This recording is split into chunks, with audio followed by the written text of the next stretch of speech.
আসসালামু আলাইকুম ভিউয়ার্স, আপনাদের ঝটপট রেসিপি চ্যানেলে স্বাগতম। আজকে কোনো রান্না নিয়ে আসিনি। আজকে আমি আপনাদের সাথে শেয়ার করব কিছু কিচেন টিপস। তো শুরু করা যাক। তার আগে একটি কথা, আমার চ্যানেলে নতুন হলে সাবস্ক্রাইব করবেন এবং আমার চ্যানেলকে একটি লাইক দিয়ে দেবেন এবং বেল আইকনটি বাজিয়ে দিবেন, তাহলে আমার কোনো নতুন ভিডিও ছাড়ার সাথে সাথে আপনাদের কাছে নোটিফিকেশন চলে যাবে। আমি আজকে আপনাদের 5টি কিচেন টিপস দেখাবো, আপনাদের সামান্য হলেও উপকারে আসবে। তাহলে শুরু করা যাক। আমি প্রথমে আপনাদের চা খেতে মোটামুটি সবাই ভালোবাসে। অনেকে আছে যে চায়ে মশলা দিয়ে চা খেতে ভালোবাসে, রং চা মধ্যে মশলা দিয়ে ভালোবাসে। তো অনেক সময় দেখা যায় যে ঘরের ভিতর মানে আমাদের অনেক সময় দেখা যায় যে মশলা থাকে না।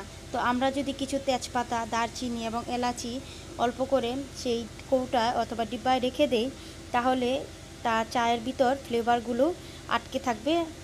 একটি সুন্দর সুবাস যখন আমরা চা তৈরি করব তখন এর সাথে সুবাস আসবে। তো আমরা এই প্রসেসিংয়ে আমরা চা পাতার সাথে রেখে দিতে পারি।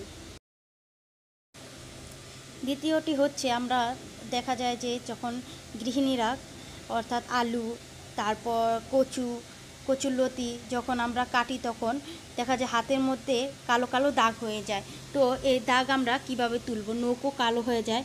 তো আমি আজকে কচুরলতি কুটেছিলাম, তো অল্প হয়েছে, তো আমি তবু আপনাদের দেখাচ্ছি। তো এই লেবু যখন আপনারা হাতের নখের মধ্যে এভাবে করে করে হাতের মধ্যে ঘষে নেবেন, এভাবে নখের ভিতর আর যে আঙ্গুলগুলোর ভিতর ভালো করে লেবুর রস দিয়ে ঘষে ঘষে কতক্ষণ রেখে দিবেন। তারপর হাত ধুয়ে ফেলবেন। দেখবেন আপনাদের সেই যে কালো কালো দাগ নখ অথবা আঙ্গুলের ভিতর থাকবে তা সবই তো হাতের মধ্যে এভাবে ঘষে ঘষে আপনারা লেবু দিয়ে দোনো হাতে ঘষে ঘষে উঠাবেন। এভাবে আপনারা তারপর ধুয়ে ফেললে দেখবেন হাত একদম পরিষ্কার হয়ে গেছে। আমি ভালো করে হাতটা ধুয়ে নিয়েছি, দেখুন একদম সব চলে গেছে। তারপর আপনারা সাবান দিয়ে হাতটা ধুয়ে নেবেন। আমি এখনও সাবান দিয়ে হাত ধুইনি। তো এই প্রসেসিংয়ে আপনারা হাতের যে কালো দাগ অর্থাৎ কাটা আলু অথবা এই কাটার পর যে ময়লা থাকে আপনারা এইভাবে দূর করতে পারেন।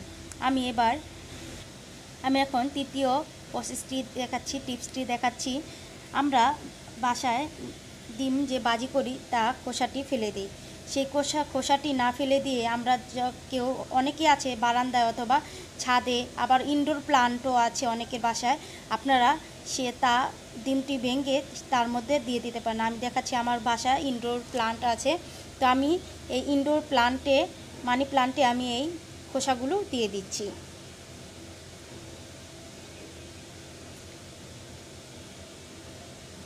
এতে গাছের ক্যালসিয়ামের ঘাটতি পূরণ হয়। আমি এখন 4 নাম্বার টিপসে চলে যাচ্ছি। আমরা ব্লেন্ডারে অনেক কিছু তৈরি করি, তো দেখা যায় অনেক সময় ব্লেডের গায়ে ময়লা আটকে থাকে, তার ছোবা দিয়ে ধোয়া যায় না।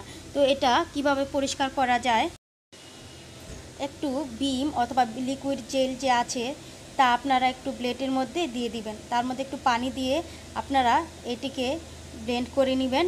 দেখবেন যে আপনাদের যত ময়লা আছে সব উঠে যাবে। আমি একটু ব্লেন্ড করে নিচ্ছি, তারপর আপনাদের পরিষ্কার করে দেখাচ্ছি। আমি একটু ব্লেন্ড করে নিয়েছি। ব্লেন্ড করার পর আমি জগটিকে পরিষ্কার করে নিচ্ছি। আমি এটিকে পানি দিয়ে ধুয়ে নিচ্ছি। দেখুন ভিতরটা এখন দেখুন কতটা ব্লেড পরিষ্কার হয়ে গেছে। এভাবে আপনারা ব্লেন্ডার পরিষ্কার করতে পারেন।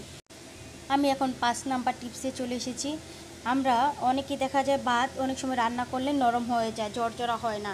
তো এই জর্জরা কিভাবে করা যায়? তো আপনারা যখন ভাত রান্না করবেন তখন তার মধ্যে 1 চা চামচ সয়াবিন তেল দিয়ে দিবেন, তাহলে দেখবেন আপনাদের ভাত একদম জর্জরা হবে। আর যদি কখনো নরম হয়ে যায় তারপরও আপনাদের এটি একদম জর্জরা হবে। আপনারা এই টিপসটি একটুও হলেও ফলো করে দেখবেন, আপনারাও করে দেখবেন, তাহলে আপনাদেরও কাজে আসবে।